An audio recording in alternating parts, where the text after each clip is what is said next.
Welcome to EUPrivacyForAll, Session 33 on GDPR, Designation of Data Protection Officer, Article 35.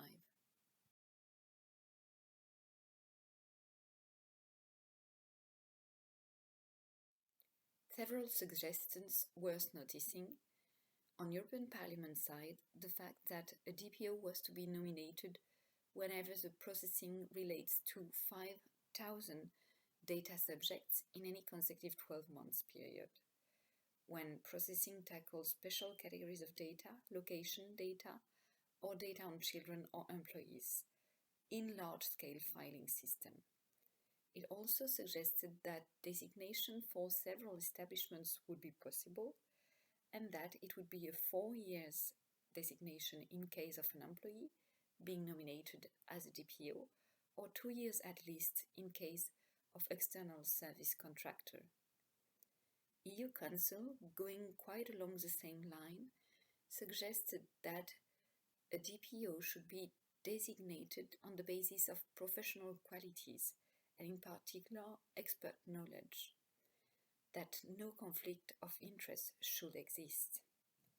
And finally, that dismissal of a DPO shall be tightly framed.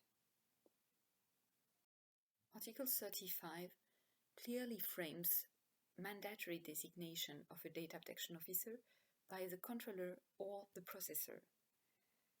It might be in the case of a processing carried out by a public authority, or whenever core activities of the controller or processor lead to regular and systematic monitoring of data subjects on a large scale, or finally, when the core activities of the controller or processor consist in processing special categories of data or criminal convictions.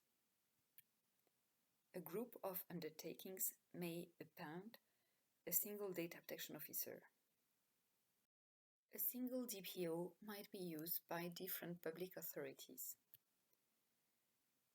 It is also stressed in this article that a controller or processor, if not being in the mandatory cases designated in paragraph 1, may or may not designate a DPO. The data protection officer shall be designated on the basis of professional qualities and expert knowledge only. He may be a staff member or employed in the frame of a service contract. And finally, the controller and the processor shall publish the contact details of the DPO and communicate these to the supervisory authority. It is also clear from some GDPR provisions that the mandatory appointment of a DPO was considered acceptable because it was strictly framed. It is also clear that the DPO in place shall provide guidance for the implementation of risks assessment and DPIAs. It is also clear that in several cases, such as the information of data subjects, controllers' records of processing activities, notification of data breaches, prior consultation of DPAs, and the drafting of PCRs, the contact details of the DPO shall be shared and provided. In one case only, as stressed in Article 33(1)(a), the controller or the processor shall seek advice from the DPO. Currently, the data protection official and not data protection officer is supposed to exercise his functions in complete independence. It might be a way to simplify or exempt from notification in certain cases and to better assess prior checks that shall be carried out by a supervisory authority. What should accountable data controllers and processors get prepared for? They will have to assess whether they shall or may designate a data protection officer. They shall do so if they are a public authority, except in case they are courts, when their core activities consist in regular and systematic monitoring of data subjects on a large scale, or consists of processing on a large scale of special categories of data or criminal convictions.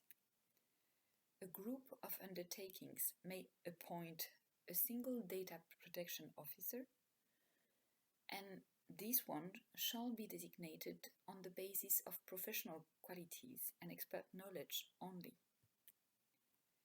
The controller or the processor shall also publish the contact details of the DPO and communicate these to the DPA.